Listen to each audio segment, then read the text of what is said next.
राधे राधे। आप सभी का स्वागत है मेरे चैनल पर। ठाकुर जी की कृपा आप सभी पर सदा सर्वदा बनी रहे। आज दिन है मंगलवार और है आज चतुर्दशी तिथि। आज आप सुनेंगे मार्गशीर्ष मास महात्म्य का 13वां अध्याय और कुछ पौराणिक कहानियाँ।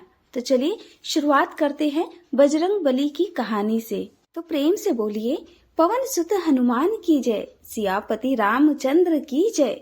एक समय की बात है, नैमिषारण्य तीर्थ में 80,000 मुनि एकत्रित होकर पुराणों के ज्ञाता श्री सूत जी महाराज जी से पूछने लगे, हे महामुनि, आपने हमें अनेक पुराणों की कथा सुनाई है। अब आप कृपा करके हमें कोई ऐसी व्रत और कथा बताएं जिसे करने से संतान की प्राप्ति हो और मनुष्य के रोग शोक सभी दुख सभी भय दूर हो जाए, क्योंकि कलयुग में सभी जीवों की आयु बहुत कम है। फिर इस पर उन्हें रोग चिंता के कष्ट लगे रहते हैं। फिर श्री हरि के चरणों में वे अपना ध्यान कैसे लगा सकेंगे। तब श्री सूत जी महाराज बोले, हे मुनियों, आपने लोक कल्याण के लिए बहुत ही उत्तम बात पूछी है। एक समय युधिष्ठिर ने भगवान कृष्ण से लोक कल्याण के लिए यही प्रश्न किया था। तब भगवान कृष्ण और युधिष्ठिर के बीच जो वार्तालाप हुआ वही मैं तुमसे कहता हूँ, तुम ध्यान लगाकर सुनो। एक समय पांडवों की सभा में श्री कृष्ण जी बैठे थे। तब युधिष्ठिर महाराज ने भगवान श्री कृष्ण से पूछा, हे प्रभु, हे नंद नंदन, हे गोविंद, आपने मुझे अनेकों कथा सुनाई हैं। आज आप कृपा करके कोई ऐसा व्रत या कथा सुनाएं जिससे मनुष्य के सभी रोग और चिंताएं और भय समाप्त हो जाए और उसे संतान की प्राप्ति हो। हे प्रभु, बिना पुत्र के जीवन व्यर्थ है। पुत्र के बिना मनुष्य नरकगामी होता है। पुत्र के बिना मनुष्य पितृ ऋण से छुटकारा नहीं पा सकता और न ही उसका नरक से उद्धार हो सकता है। इसलिए हे प्रभु, पुत्रदायक कोई व्रत बताएं। इस पर भगवान कृष्ण ने कहा, हे राजन, मैं तुमसे एक प्राचीन इतिहास सुनाता हूँ, आप ध्यान से सुनो। कुंडलपुर नाम का एक नगर था। उसमें नंदा नाम का एक ब्राह्मण रहता था। भगवान की कृपा से उसके पास सब कुछ था, फिर भी वह बहुत दुखी था और उसका कारण था कि उसे कोई संतान नहीं थी। उसकी पत्नी सुनंदा बड़ी पतिव्रता थी और भक्ति पूर्वक हनुमान जी की आराधना करती थी।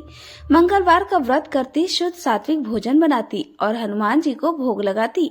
हनुमान जी को भोग लगाने के बाद ही खुद भोजन करती। एक बार की बात है, मंगलवार का दिन था। उस दिन ब्राह्मणी कुछ कार्य में फंस गई और काम की अधिकता के कारण वह हनुमान जी के लिए भोग भी न बना सकी और उसने हनुमान जी का भी भोग नहीं लगाया। ऐसा सोचकर उसे बहुत दुख हुआ। उस दिन उसने कुछ भी नहीं खाया और अपने मन में प्रण कर लिया कि जब अगला मंगलवार आएगा तब वह हनुमान जी को भोग लगाकर ही अन्न जल ग्रहण करेगी।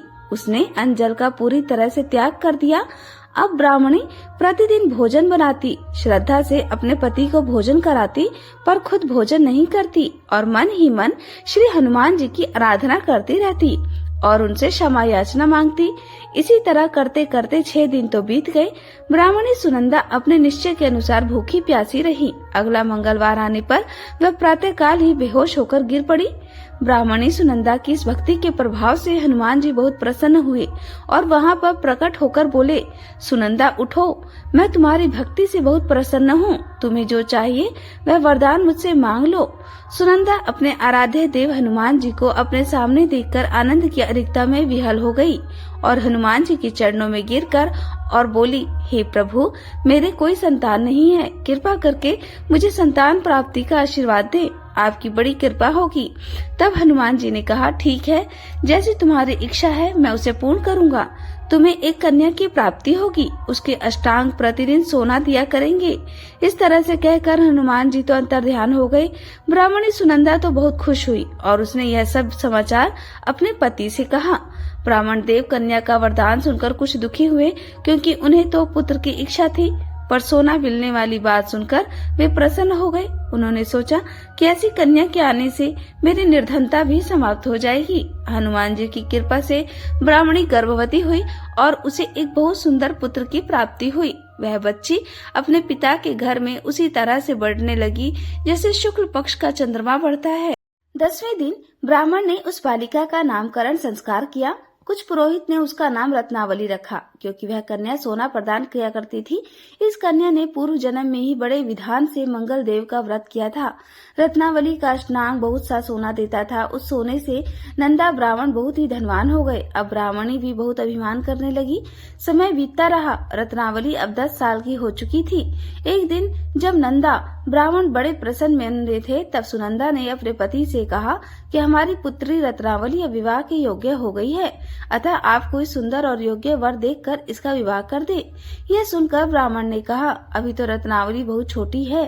तब ब्राह्मणी ने कहा, शास्त्रों की आज्ञा है कि कन्या 8वें वर्ष में गौरी, 9 वर्ष में रोहिणी और 10 वर्ष में कन्या प्रजासुला हो जाती है। गौरी के दान से पाताल लोक की प्राप्ति होती है, रोहिणी के दान से वैकुंठ लोक की प्राप्ति होती है और कन्या के दान से इंद्रलोक में सुखों की प्राप्ति होती है। हे पतिदेव, यदि रजस्वला का दान किया जाता है तो घोर नरक की प्राप्ति होती है। इस पर ब्राह्मण देव बोले कि अभी तो रत्नावली मात्र 10 वर्ष की है, मैंने तो 16 साल की कन्याओं की विवाह कराए हैं, अभी क्या जल्दी है। तब ब्राह्मणी सुनंदा बोली, आपको तो लोभ अधिक हो गया है। शास्त्रों में कहा गया है कि माता पिता और बड़ा भाई रजस्वला कन्या को देखते हैं तो नरकगामी हो जाते हैं। तब ब्राह्मण बोले, अच्छी बात है, मैं कल ही अवश्य ही योग्य वर की तलाश में अपने दूत भेजूंगा। दूसरे दिन ब्राह्मण ने अपने दूतों को बुलाया और आज्ञा दी, जैसी सुंदर मेरी कन्या है वैसा ही सुंदर वर उसके लिए तलाश करो। दूत अपने स्वामी की आज्ञा पाकर निकल पड़े। पंपई नगर में उन्होंने एक सुंदर लड़के को देखा। वह बालक एक ब्राह्मण परिवार का बहुत गुणवान पुत्र था और उसका नाम था सोमेश्वर। दूतों ने इस सुंदर और गुणवान ब्राह्मण के पुत्र के बारे में अपने स्वामी को बताया। ब्राह्मण नंदा को भी वह बालक बहुत ही अच्छा लगा। शुभ मुहूर्त में विधि पूर्वक कन्या का दान करके ब्राह्मण ब्राह्मणी संतुष्ट हुए, परंतु ब्राह्मण के मन में तो लोभ समाया हुआ था। उसने कन्यादान तो कर दिया पर वह बहुत दुखी था। उसने विचार किया, यह रत्नावली यहाँ से चली जाएगी, मुझे तो जो सोना मिलता था वह अब मिलेगा नहीं। मेरे पास जो धन था कुछ इसके विवाह में खर्च हो गया और जो बचा है कुछ दिनों में यह भी खत्म हो जाएगा। मैंने तो इसका विवाह करके बहुत भूल कर दी। अब कोई ऐसा उपाय हो कि रत्नावली मेरे घर में ही रहे, अपने ससुराल न जाए। लोभ रूपी राक्षस ब्राह्मण के मस्तिष्क पर छाता रहा। रात भर में उसने अपनी शैया पर बेचैनी से करवटें बदलते बदलते एक बड़ा ही क्रूर निर्णय लिया। उसने विचार किया कि जब रत्नावली को लेकर उसका पति सोमेश्वर अपने घर जाएगा तो वह मार्ग में छिपकर उसका वध कर देगा और अपनी लड़की को अपने घर ले आएगा, जिससे उसे नियमित रूप से सोना मिलता रहेगा और समाज का कोई मनुष्य उसे दोष भी नहीं देगा। प्रातःकाल हुआ तो नंदा और सुनंदा ने अपनी जमाई और लड़की को बहुत सारा धन दिया और विदा कर दिया। सोमेश्वर अपनी पत्नी रत्नावली को लेकर अपने घर की तरफ चला। ब्राह्मण नंदा लोभ के कारण अपनी मति खो चुका था। पाप पुण्य का उसे विचार न रहा। अपने भयानक और क्रूर निर्णय को कार्य रूप देने के लिए अपने दूत को मार्ग में अपने जमाई का वध करने भेजा, ताकि रत्नावली से प्राप्त होने वाला सोना उसे हमेशा मिलता रहे और वह कभी निर्धन न हो। ब्राह्मण के दूत ने अपने स्वामी की आज्ञा पालन करते हुए सोमेश्वर का मार्ग में ही वध कर दिया। समाचार पाकर ब्राह्मण नंदा मार्ग में पहुंचा और रोती अपनी पुत्री को रत्नावली से बोला, हे पुत्री, मार्ग में लुटेरों ने तुम्हारे पति का वध कर दिया। भगवान की इच्छा के आगे किसी का वश नहीं चलता। तू अब मेरे घर ही चल, वहीं पर रहकर अपना शेष जीवन व्यतीत करना। जो भाग्य में लिखा हो वही होगा। अपने पति की अकाल मृत्यु से रत्नावली बहुत दुखी हुई और करुण कंदन रुदन करते हुए अपने पिता से बोली, पिताजी, इस संसार में जिस स्त्री का पति ना हो उसका तो जीना बेकार है। मैं तो अपने पति के साथ ही अपना शरीर जला दूंगी और सती होकर अपने इस जन्म को माता पिता के नाम करूंगी और सास ससुर के यश को सार्थक करूंगी। ब्राह्मण नंदा अपनी पुत्री रत्नावली के वचनों को सुनकर बहुत दुखी हुआ और विचार करने लगा कि मैंने तो व्यर्थ ही जमाई वध का पाप अपने सिर पर ले लिया। रत्नावली तो उसके पीछे अपने प्राण देने तक को तैयार हो गई है। मेरा तो दोनों तरफ से मरण हो गया, धन तो मिलेगा नहीं, जमाई वध के पाप के फल स्वरूप यम यातना भी भुगतनी पड़ेगी। यह सोचकर बहुत दुखी हुआ। सोमेश्वर की चिता बनाई गई। रत्नावली सती होने की इच्छा से अपने पति का सिर अपनी गोद में रखकर चिता में बैठ गई। जैसे ही सोमेश्वर की चिता को अग्नि लगाई वैसे ही वहां पर मंगल देव प्रकट हुए और बोले, हे रत्नावली, मैं तेरा पति भक्ति से प्रसन्न हूँ, तू मुझसे वर मांग ले। तब रत्नावली ने अपने पति का जीवन दान मांगा। तब मंगल देव बोले, रत्नावली, तेरा पति अजर अमर है, यह महाविद्वान होगा और इसके अतिरिक्त तेरी और कोई भी इच्छा हो तो मुझसे मांग ले। तब रत्नावली बोली, हे ग्रहों के स्वामी, यदि आप मुझ पर प्रसन्न हैं तो मुझे वरदान दीजिए कि जो भी मनुष्य मंगलवार के दिन प्रातः काल लाल पुष्प लाल चंदन से पूजा करके आपका स्मरण करेगा, उसको कोई रोग व्याधि नहीं होगी, स्वजनों से वियोग नहीं होगा, सर्प अग्नि और शत्रुओं का भय नहीं होगा। जो भी स्त्री मंगलवार का व्रत करेगी वह विधवा नहीं होगी। तब मंगल देव ने तथास्तु कहा और अंतर ध्यान हो गए। सोमेश्वर मंगल देव की कृपा से जीवित हो गया। रत्नावली अपने पति को पुनः प्राप्त करके बहुत प्रसन्न हुई और मंगल देव का व्रत करके प्रत्येक मंगलवार को व्रतराज मंगल देव की कृपा से इस लोक में सभी सुखों को भोग कर अंत में अपने पति के साथ स्वर्ग को गई। बोलिए मंगल भगवान की जय हो, हनुमान जी की जय हो। अब सुनिए अन्नपूर्णा माता की कथा। माँ अन्नपूर्णा व्रत की कथा के अनुसार प्राचीन समय की बात है। काशी निवासी धनंजय की पत्नी का नाम सुलक्षणा था। उसे अन्य सभी सुख प्राप्त थे, केवल निर्धनता ही उनके दुख का एकमात्र कारण थी और यही दुख उसे हर समय सताता था। एक दिन सुलक्षणा अपने पति से बोली, स्वामी आप कुछ उद्यम करो तो काम चले, इस प्रकार कब तक काम चलेगा। सुलक्षणा की यह बात धनंजय के मन में बैठ गई और वह उसी दिन विश्वनाथ शंकर जी को प्रसन्न करने के लिए बैठ गया और कहने लगा, हे देवादिदेव विश्वेश्वर, मुझे पूजा पाठ करना कुछ भी नहीं आता, मैं तो केवल आपके भरोसे ही बैठा हूँ। इतनी विनती करने के बाद वह 2-3 दिन तक लगातार भूखा प्यासा बैठा रहा। यह देखकर भगवान शंकर ने उसे कान में अन्नपूर्णा अन्नपूर्णा अन्नपूर्णा इस प्रकार 3 बार कहा। यह कौन क्या कह गया। बस इसी सोच में धनंजय पड़ गया कि मंदिर से आते ब्राह्मण को देखकर वह पूछने लगा, पंडित जी अन्नपूर्णा कौन है। तब ब्राह्मण ने कहा, अरे धनंजय, तू तो अन्न छोड़कर बैठा है, इसलिए तुझे हर समय अन्न की ही बात सूझती है। जा घर जाकर अन्न ग्रहण कर। धनंजय अपने घर गया। जाकर पत्नी से सारी बात कही। तब वह बोली, नाथ चिंता मत करो, स्वयं शंकर जी ने यह मंत्र दिया है और वे स्वयं ही खुलासा भी करेंगे। आप फिर से जाकर उनकी आराधना करो। पत्नी के कहे अनुसार धनंजय फिर पहले दिन की तरह ही जाकर पूजा में बैठ गया। रात्रि में भगवान शंकर जी ने आज्ञा दी, कहा तू पूर्व दिशा में चला जा। अब धनंजय अन्नपूर्णा का नाम जपता जाता और रास्ते में फल खाता, झरनों का पानी पीता जाता। इस प्रकार कितने ही दिनों तक लगातार वह चलता रहा। वहाँ उसे चांदी से चमकते वन की शोभा देखने को मिली, सुंदर सरोवर देखने मिला। उसके किनारे कितनी ही अप्सराएं झुंड बनाए बैठी थी। एक अप्सरा कथा कहती थी और सब माँ अन्नपूर्णा इसी प्रकार बार बार कहती थी। यह अगहन मास की उजियारी रात्रि थी और आज से ही व्रत का आरंभ था। जिस शब्द की खोज करने वह निकला था, वहाँ उसे वही शब्द सुनने को मिला। धनंजय ने तब उनके पास जाकर धीरे से पूछा, हे देवियों, आप यहाँ सब क्या कर रही हो। तब उन सब ने कहा, हम सब माँ अन्नपूर्णा का व्रत कर रही हैं।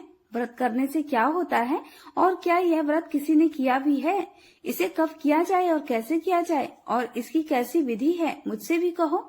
धनंजय के कहने पर वे अप्सराएं कहने लगी, इस व्रत को कोई भी कर सकता है। 21 दिन व्रत करने के लिए 21 गांठ वाला सूत लेना।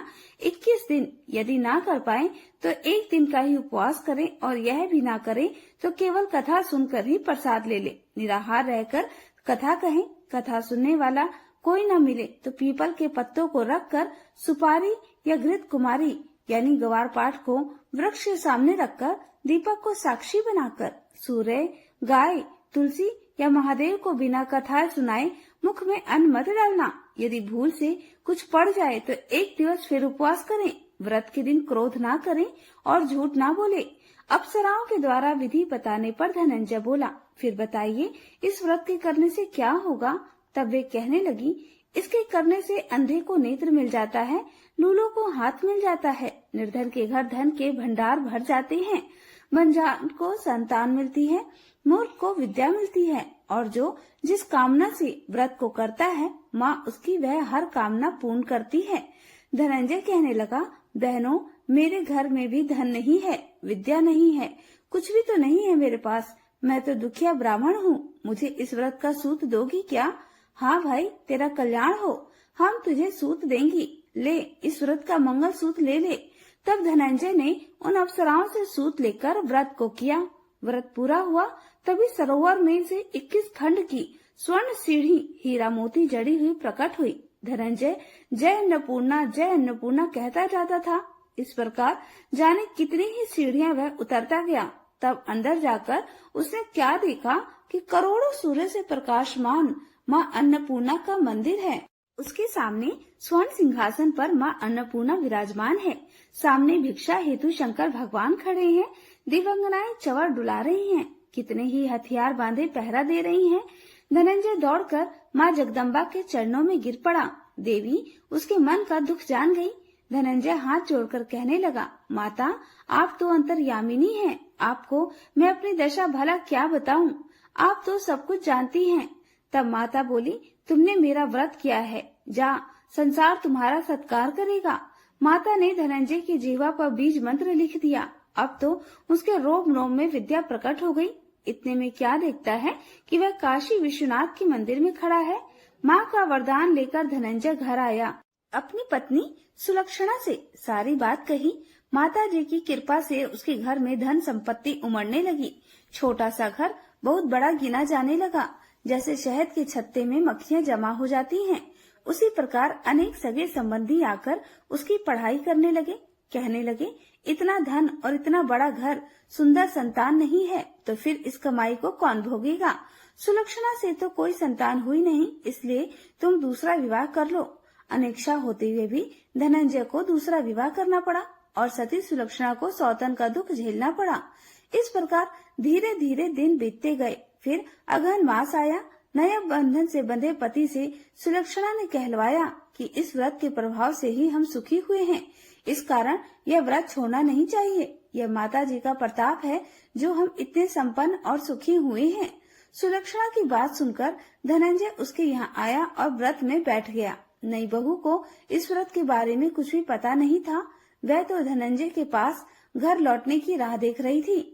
दिन बीतते गए और व्रत पूर्ण होने में केवल 3 दिन बाकी थे कि तभी नई बहू को खबर मिल गई कि उसके मन में ईर्ष्या की ज्वाला दहक रही थी। वह सुलक्षणा के घर आधम की और उसने वहाँ भगदड़ मचा दी और वह मारी क्रोध की धनंजय को अपने साथ लिवा ले गई। नए घर में धनंजय को थोड़ी देर के लिए निद्रा ने आ दबाया। वह गहरी निद्रा सो गया और ठीक उसी समय नई बहू ने उसका व्रत का सूत तोड़कर आग में फेंक दिया। अब तो माता जी का कोप जाग गया। इधर माता क्रोधित हुई और उधर उसके घर में अचानक आग लग गई। सब कुछ जलकर खाक हो गया। सुलक्षणा जान गई और पति को फिर अपने घर ले आई। नई बहू रूठ अपने पिता के घर जा बैठी। पति को परमेश्वर मानने वाली सुलक्षणा बोली, नाथ घबराना नहीं, माता जी की कृपा अलौकिक है। पुत्र कुपुत्र हो जाता है पर माता कभी कुमाता नहीं होती। इसलिए आप श्रद्धा और भक्ति से आराधना शुरू करो, वे हमारा कल्याण जरूर करेंगी। धनंजय फिर माता के पीछे पड़ गया। फिर वही सरोवर सीढ़ी प्रकट हुई और उसमें वहाँ माँ अन्नपूर्णा कहकर उतर गया। वहाँ जाकर माता के चरणों में करुण कुंद्रन करने लगा, विलाप करने लगा। माता प्रसन्न होकर बोली, यह मेरी स्वर्ण की मूर्ति ले, उसकी पूजा करना, तू फिर सुखी हो जाएगा। जा, तुझे मेरा आशीर्वाद है। तेरी पत्नी सुलक्षणा ने श्रद्धा से मेरा व्रत किया है, उसे मैंने पुत्र का वरदान दिया है। धनंजय ने आंखें खोली तो खुद को काशी विश्वनाथ के मंदिर में खड़ा पाया। वहाँ से फिर उसी प्रकार वह घर को आया। इधर सुलक्षणा गर्भवती हुई और 9 महीने पूरे होते ही उसके यहाँ पुत्र का जन्म हुआ। गांव में आश्चर्य की लहर दौड़ पड़ी। अब तो गांव में जिसकी कोई भी कामना होती वही मनौती मांगने लगता और इस तरह सभी लोगों की मनोकामनाएं पूर्ण होने लगी। इस तरह उसी गांव के निसंतान सेठ के पुत्र होने पर उसने माता अन्नपूर्णा का मंदिर बनवा दिया। उसमें माता जी धूमधाम से पधारी, यज्ञ हुआ और धनंजय को मंदिर के आचार्य का पद दे दिया गया। जीविका के लिए मंदिर की दक्षिणा और रहने के लिए बड़ा सुंदर सा भवन भी दिया गया। धनंजय पत्नी और पुत्र सहित वहाँ सुख से रहने लगा। माता जी के चढ़ावे से भरपूर आमदनी होने लगी। उधर नई बहू के पिता के घर डाका पड़ गया, सब कुछ लुट गया और वे भीख मांगकर अपना पेट भरने लगे। सुलक्षणा ने जब यह सुना तो उन्हें बुलावा भेजा और उनके आने पर उन्हें अलग घर में रख लिया और उनके अन्न वस्त्र का प्रबंध भी कर दिया। धनंजय, सुलक्षणा और उसका पुत्र माता जी की कृपा से आनंद से रहने लगा। माता जी ने जैसे उसके भंडार भरे वैसे सबके भंडार भरे। सभी प्रेम से बोलिए, अन्नपूर्णा माता की जय। अब सुनिए सीता नितनेम की कथा। इस कहानी को सीता माता कहती थी और प्रभु श्री राम सुना करते थे।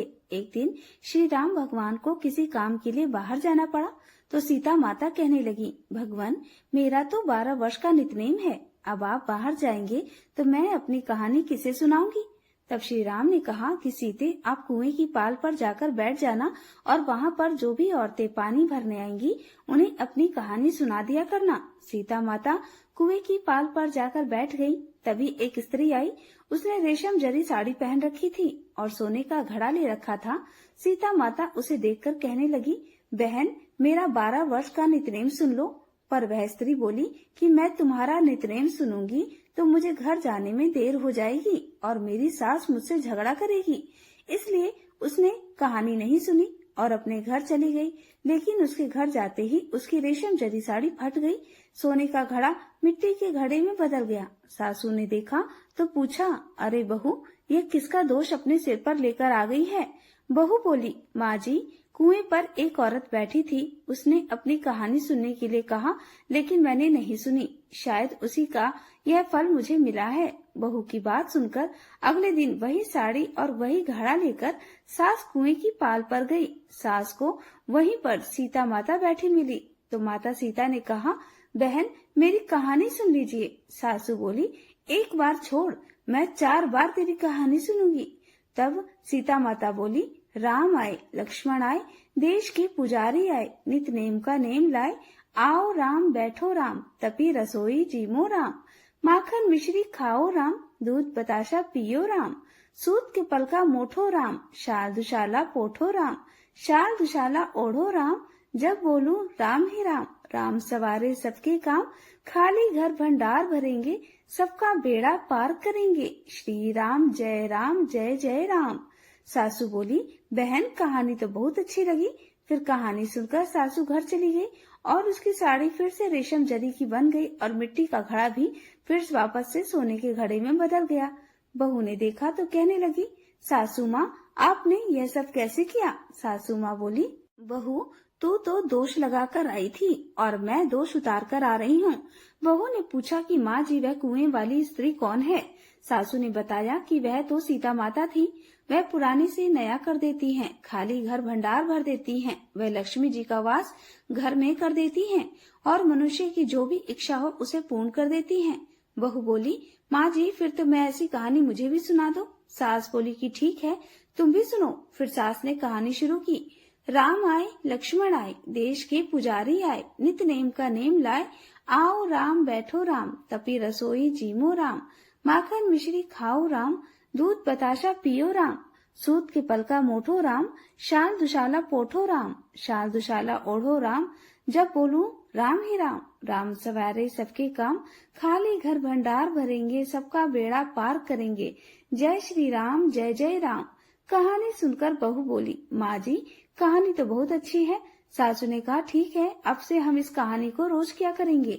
अब सास बहू रोज सवेरे उठती, नहाती धोती और पूजा करने के बाद नित्य नेम की सीता माता की कहानी कहती। एक दिन की बात है, उनके यहाँ पड़ोस की एक औरत आई और बोली, बहन जी जरा सी आँच तो दे देना। तो बहू बोली कि आँच तो अभी हमने जलाई नहीं। पड़ोसन बोली, तो फिर तुम सुबह 4 बजे से उठकर क्या कर रही हो। तो उन्होंने कहा कि हम तो सुबह सुबह उठकर पूजा करते हैं, फिर सीता माता की नित्य नेम की कहानी कहते हैं। पड़ोसन ने उनकी बात सुनकर फिर कहा कि सीता माता की कहानी कहने से तुम्हें क्या मिला। तब वे दोनों बोली कि सीता माता की कहानी कहने से घर में भंडार भर जाते हैं, सारे काम पूर्ण हो जाते हैं, मन की इच्छा पूरी हो जाती है। पड़ोसन ने कहा, बहन अगर ऐसा है तो मुझे भी माता सीता की कहानी सुना दो। तब बहू बोली कि ठीक है तुम भी यह कहानी सुन लो।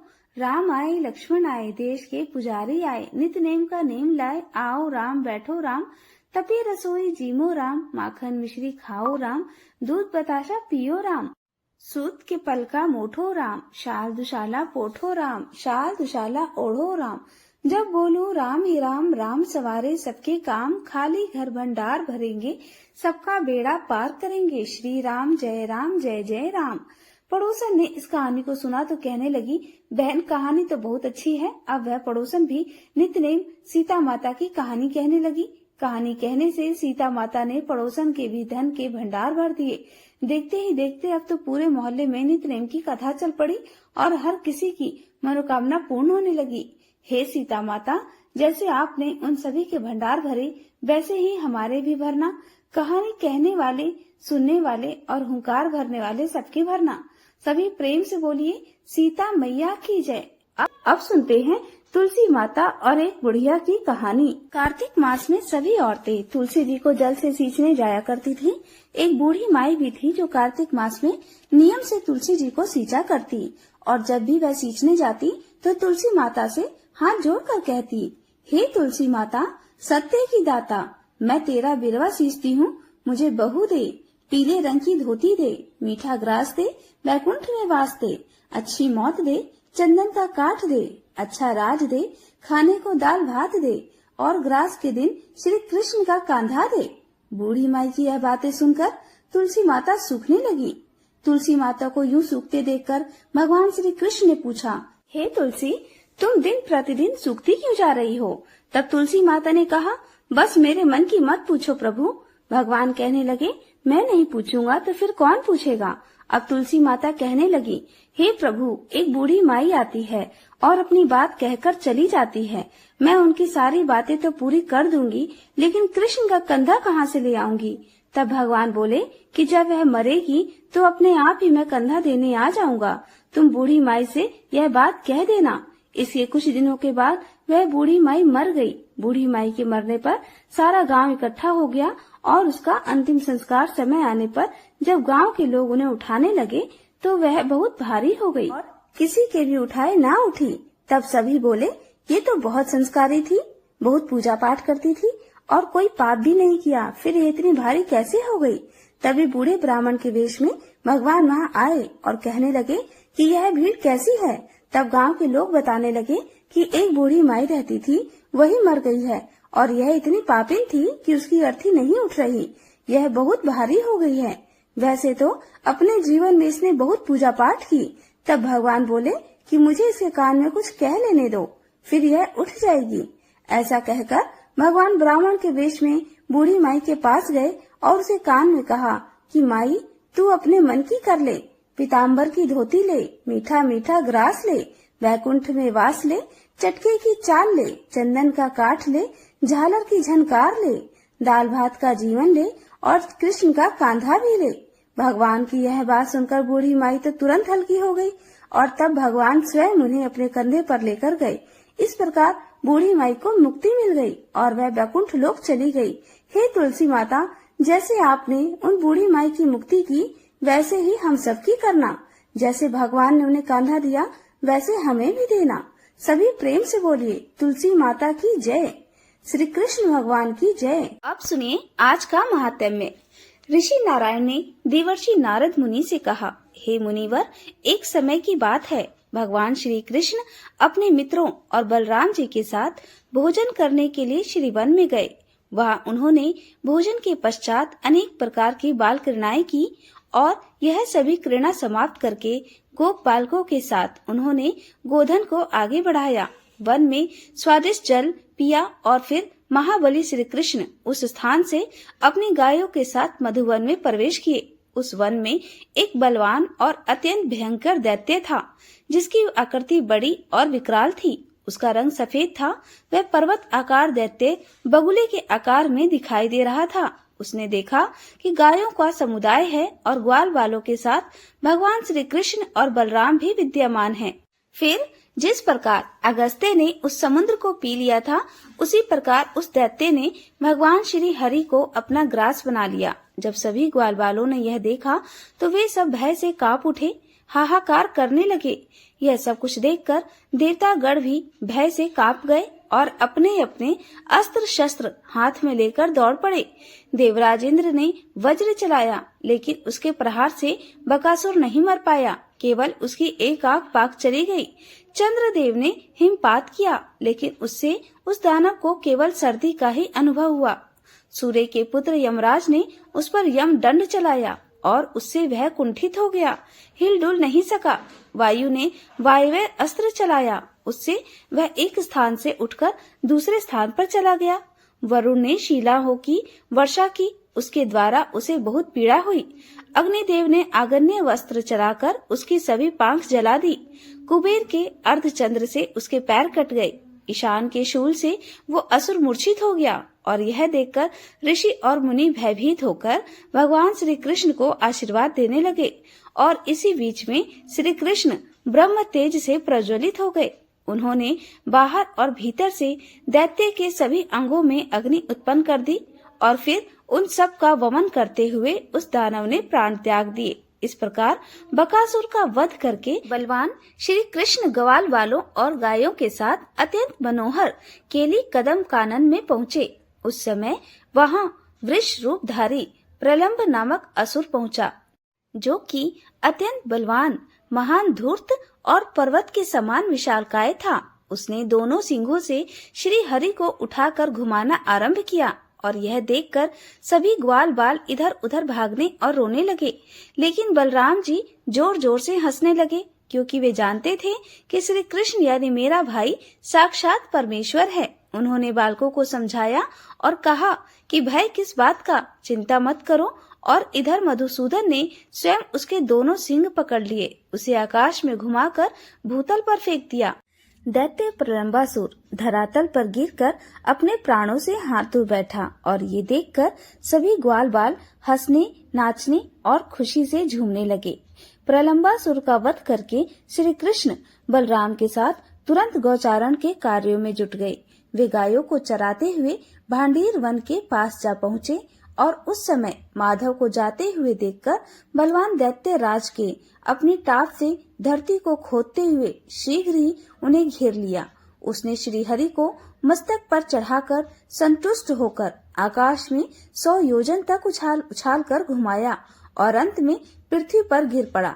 उस असुर ने श्री हरि के हाथ को अपने दांतों से पकड़ लिया और क्रोध पूर्वक चबाने लगा। लेकिन श्री हरि के अंग वज्र के समान कठोर थे और इसके कारण उस दैत्य के सारे दांत टूट गए।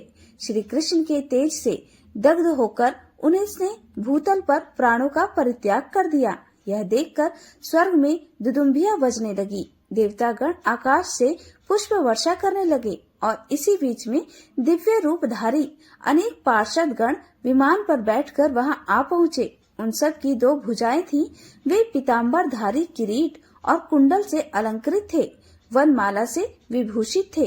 उन पार्षदों के सभी अंग चंदन से युक्त थे और गोप वेश धारण किए हुए बड़े सुंदर दिखाई दे रहे थे। रत्न के सारे तत्व से निर्मित दीप्तिमान दिव्य रथ पर आरूढ़ होकर वे सभी भांडीर वन में उस स्थान पर आए जहाँ श्री हरि विराजमान थे।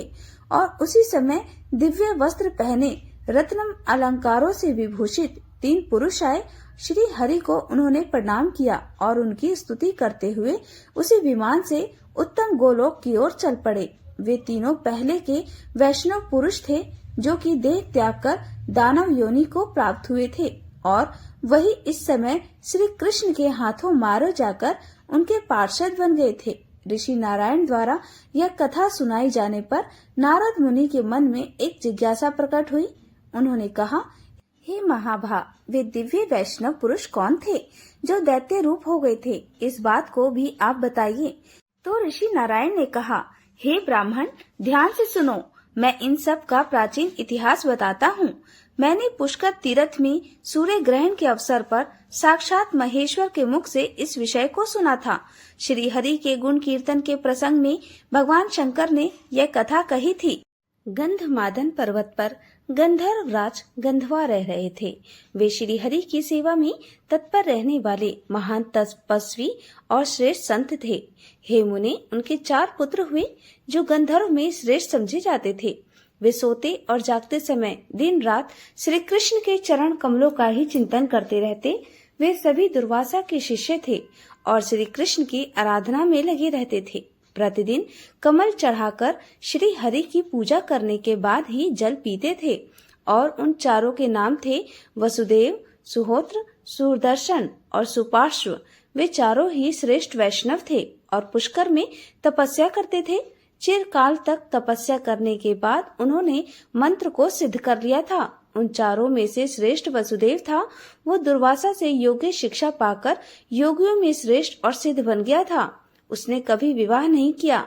वह ब्रह्म तेज से प्रज्वलित होकर तत्काल देह त्याग कर श्री कृष्ण का पार्षद हो गया। अब एक दिन बाकी के तीनों भाई चित्र सरोवर के तट पर गए। वे सूर्योदय के काल में श्री हरि की पूजा के लिए कमल लेना चाहते थे। कमलों का संग्रह करके जाते हुए उन वैष्णव को जब भगवान शंकर के सेवकों ने देखा, तब वे सब उन्हें बांधकर अपने साथ ले गए। शिव जी के सेवक शरीर से बलिष्ठ थे, इसलिए उन दुर्बल वैष्णव को पकड़कर उन्हें शंकर जी के पास ले आए। भगवान शिव को देखकर उन सभी वैष्णव ने भूतल पर माथा टेक कर उन्हें प्रणाम किया और भगवान शिव भी उन्हें उत्तम आशीर्वाद देते हुए शीघ्र ही उनसे बात करने लगे। उस समय उनके प्रसन्न मुख पर मुस्कुराहट खेल रही थी और फिर भगवान शिव ने उनसे पूछा, पार्वती के सरोवर में प्रवेश करके कमल लेने वाले तुम लोग कौन हो? पार्वती के व्रत की पूर्ति के लिए 1,00,000 यक्ष उस सरोवर की रक्षा करते हैं। पार्वती पति विषयक सौभाग्य की वृद्धि के लिए जब त्रैमासिक व्रत आरंभ करती हैं, तब वे लगातार 3 महीने तक श्री हरि को भक्ति भाव से प्रतिदिन 1,000 कमल चढ़ाती हैं। भगवान शिव का यह वचन सुनकर वे तीनों वैष्णव अत्यंत भयभीत हो गए। भक्ति भाव पूर्वक मस्तक झुकाकर हाथ जोड़कर कहने लगे, हे प्रभु, हम लोग गंधर्व राज गंधवाहन के पुत्र गंधर्व में श्रेष्ठ हैं। हे महेश्वर, हम प्रतिदिन श्री हरि को कमल चढ़ाकर ही जल पीते हैं। हम यह नहीं जानते थे कि पार्वती माता द्वारा इस सरोवर की रक्षा की जाती है। आप ये सभी कमल ले लीजिए और अपने व्रत को सफल बनाइए। हे महादेव, आज कमल नहीं चढ़ाएंगे और जल भी नहीं पिएंगे। हमने आपको ही वे कमल अर्पित कर दिए, जिनके चरण कमल का प्रतिदिन चिंतन करके हम कमल से पूजा करते हैं। आज साक्षात उन्हीं को कमल अर्पण करके हम सब के सब पवित्र हो गए हैं। प्रभु, आप ये कमल ले लीजिए, क्योंकि आप ही हमारे प्रभु हैं। अच्युत हमारा हृदय जिसके ध्यान से परिपूर्ण है, आप अपने उसी रूप का हमें दर्शन कराइए, जिसकी 2 भुजाएं हैं, हाथ में विनोद की साधन भूता मुरली है, पीताम्बर धारी हैं, जिसके 1 मुख और 2 नेत्र हैं, ब्रह्मा आदि देवता जिसकी स्तुति करते हैं, जो सबके लिए वंदनीय, चिंतनीय और वांछनीय है, जो सवात्मा राम पूर्ण काम और भक्तों पर अनुग्रह के लिए तत्पर हैं। आपके उसी रूप का हम दर्शन करना चाहते हैं। ऐसा कहकर वे श्रेष्ठ गंधर्व भगवान शंकर के सामने खड़े हो गए। श्री कृष्ण के रूप का वर्णन सुनकर भगवान शिव के श्री अंगों में रोमांच आया, उनके नेत्रों में आंसू भर आए। वे गंधर्व की उक्त बातें सुनकर उनसे इस प्रकार कहने लगे, हे गंधर्व, मैंने ये जान लिया था कि तुम लोग श्रेष्ठ वैष्णव हो और अपने चरण कमलों की धूल से पृथ्वी को पवित्र करने के लिए भ्रमण कर रहे हो। मैं श्री कृष्ण भक्त के दर्शन की सदा ही इच्छा करता हूँ, क्योंकि साधु संत तीनों लोकों में दुर्लभ हैं। तुम लोग मुझे पार्वती और देवताओं से भी बढ़कर प्रिय हो। मुझे वैष्णव जन अपने और भक्तों से अधिक प्रिय हैं, लेकिन मैंने पूर्व काल में जो प्रतिज्ञा की थी वो भी व्यर्थ नहीं होनी चाहिए। हे महाभाग्य, सुनो, मैंने कह रखा है, पार्वती के व्रत के समय जो भी मनुष्य किसी अन्य व्रत के लिए इस सरोवर से कमल ले जाएंगे, वे शीघ्र ही आसुरी योनि को प्राप्त होंगे और इसमें कोई संशय नहीं है। श्री कृष्ण के भक्तों का कहीं भी अशुभ नहीं होता। तुम लोग पहले दानवी योनि में पढ़कर फिर निश्चय ही गोलोक धाम में पधारोगे।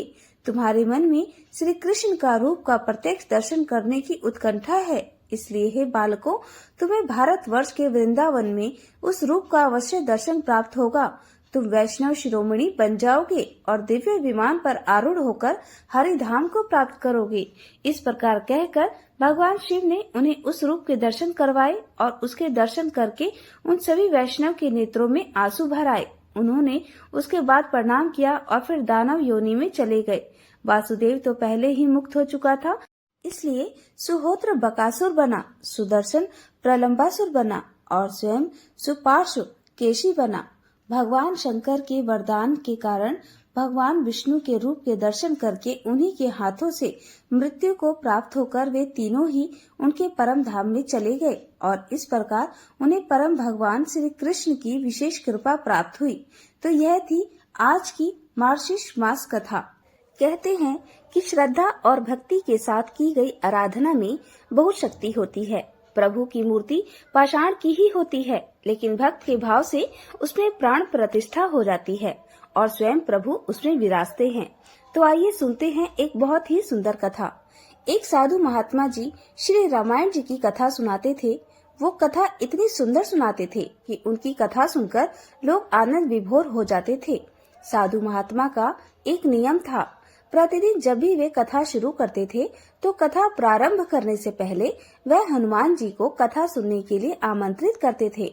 वह जहाँ पर कथा सुनाते थे वहाँ उन्होंने कथा के स्थान पर हनुमान जी को विराजमाने के लिए आसन के रूप में गद्दी भी रखी हुई थी और इस पर उन्हें बुलाते थे, आइए हनुमान जी विराजिए। ऐसा कहकर हनुमान जी का आह्वान करते थे। उसके बाद वह 1 घंटे तक कथा सुनाते थे। एक महाशय प्रतिदिन राम कथा सुनने आते थे। वह भक्ति भाव से कथा सुनते थे, लेकिन एक दिन उनके मन में विचार आया कि साधु महात्मा जी प्रतिदिन कथा शुरू करने से पहले कहते हैं कि आइए हनुमान जी विराजिए। ऐसा कहकर हनुमान जी को बुलाते हैं, तो क्या वास्तव में हनुमान जी यहाँ आते होंगे?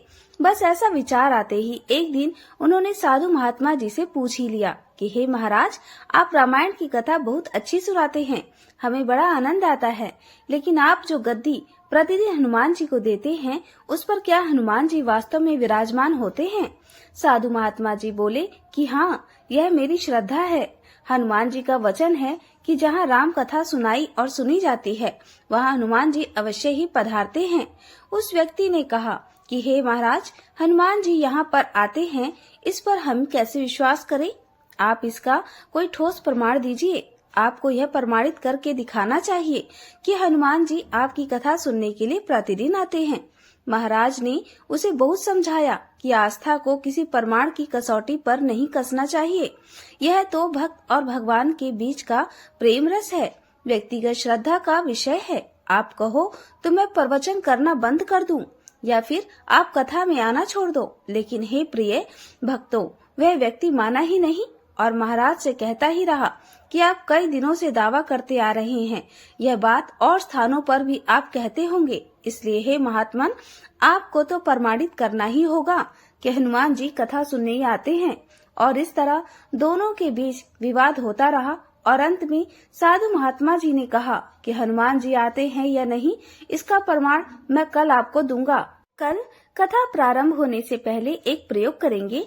हनुमान जी को मैं जिस गद्दी पर विराजित होने को कहता हूँ, आप उस गद्दी को आज अपने घर ले जाना और कल अपने साथ वह गद्दी लेकर आना। उसके बाद मैं गद्दी यहाँ रखूंगा। कथा का आरंभ करने से पहले हनुमान जी को बुलाऊंगा। कुछ समय के बाद आप गद्दी उठाकर देखना। यदि आपने गद्दी उठा ली तो समझना कि हनुमान जी नहीं आए हैं। वह व्यक्ति इस कसौटी के लिए तैयार हो गया। साधु महात्मा ने कहा, हम दोनों में से जो पराजित होगा वह क्या करेगा? क्या इसका निर्णय भी कर ले? यह तो सत्य की परीक्षा है।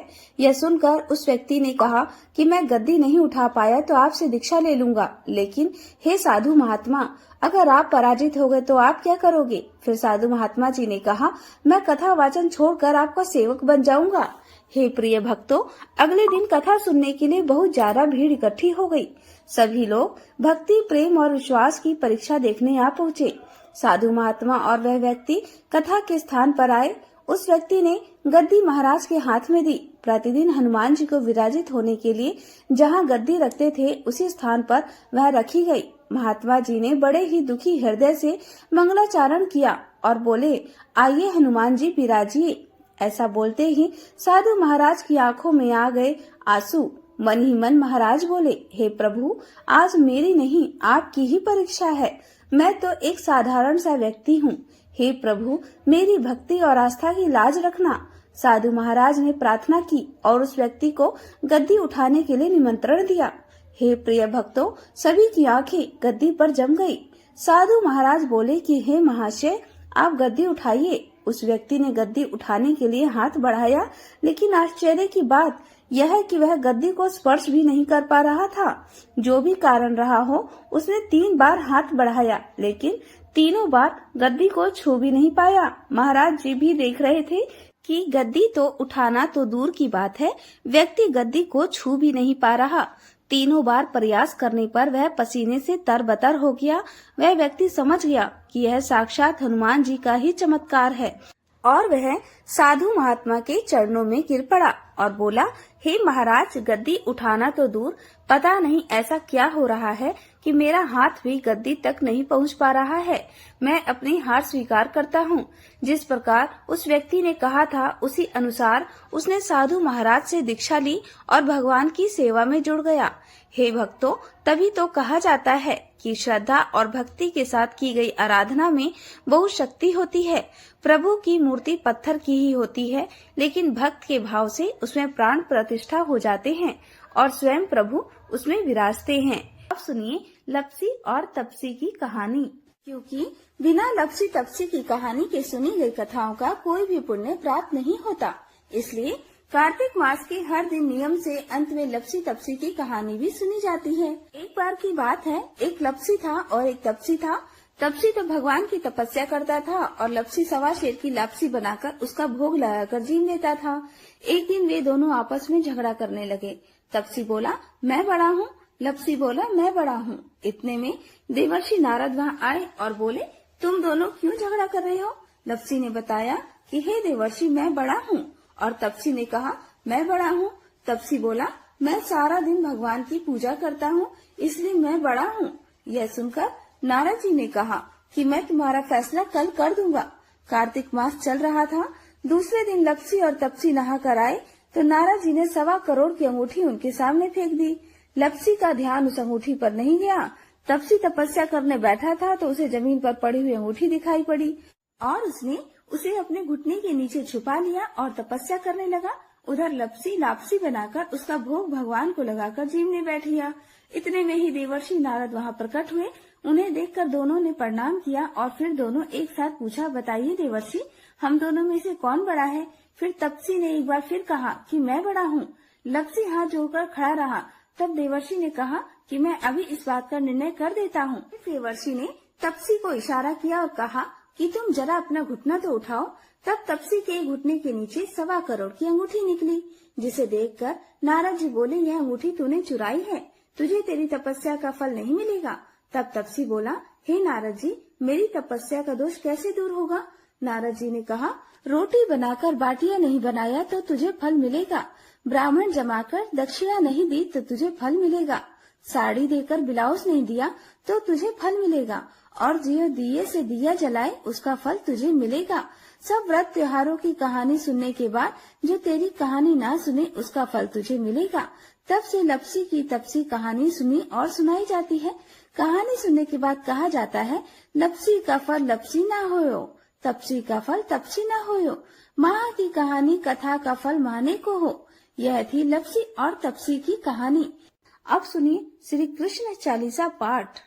बंसी शोभित कर मधुर, नील जलद तन श्याम, अरुण अधर जनु बिंबा फल, नयन कमल अभिराम, पूर्ण इंद्र अरविंद मुख, पीतांबर शुभ साज, जय मन मोहन मदन छवि, कृष्ण चंद्र महाराज, जय यदुनंदन जय जगवंदन, जय वसुदेव देवकी नंदन, जय यशोदा सुत नंद दुलारे, जय प्रभु भगतन के धृग तारे, जय नट नागर नाग नथैया, कृष्ण कन्हैया धेनु चरैया, पुनि नख पर प्रभु गिरिवर धारो, आओ दीनन कष्ट निवारो, बंशी मधुर अधर धर तेरी, होवे पूर्ण मनोरथ मेरी, आओ हरि पुनि माखन चाखो, आज लाज भारत की राखो,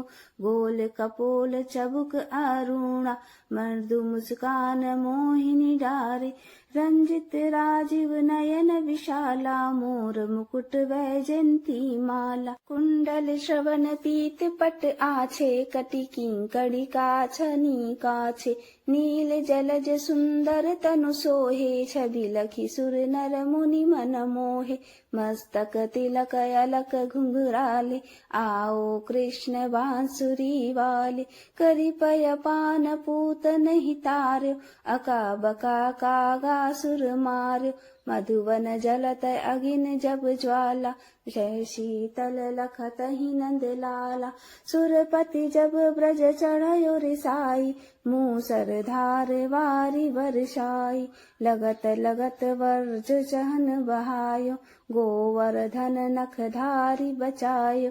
लखिय सूदा मन ब्रह्माधिकाई, मुख मह 14 भुवन दिखाई। दुष्ट कंस अति उधम मचायो, कोटि कमल जब फूल मंगायो। नाथि काली यही तुम तब लीन्हे, चरण चीन्हे दय निर्भय कीन्हे। करी कोपिन संग रास विलासा, सबकी पूरन करी अभिलाषा। केतिक महा असुर संहारो, कंस ही केस पकड़ी दे मार्यो। मात पिता की बंदी छुड़ाई, उग्रसेन कह राज दिलाई।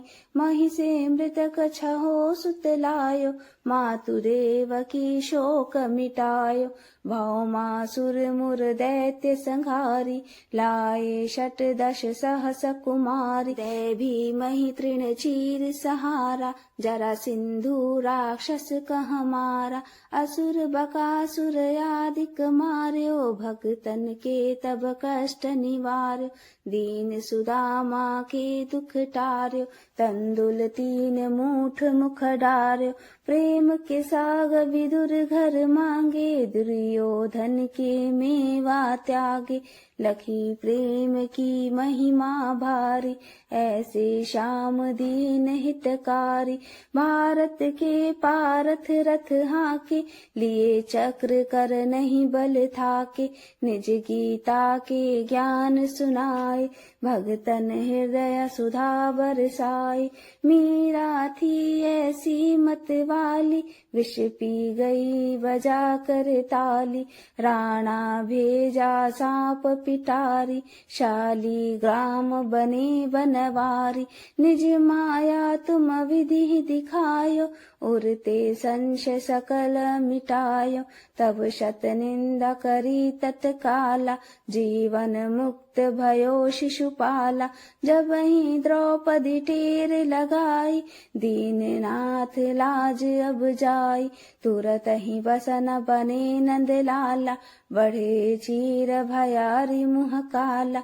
अस अनाथ के नाथ कन्हैया, डूबत भवर बचावै नैया।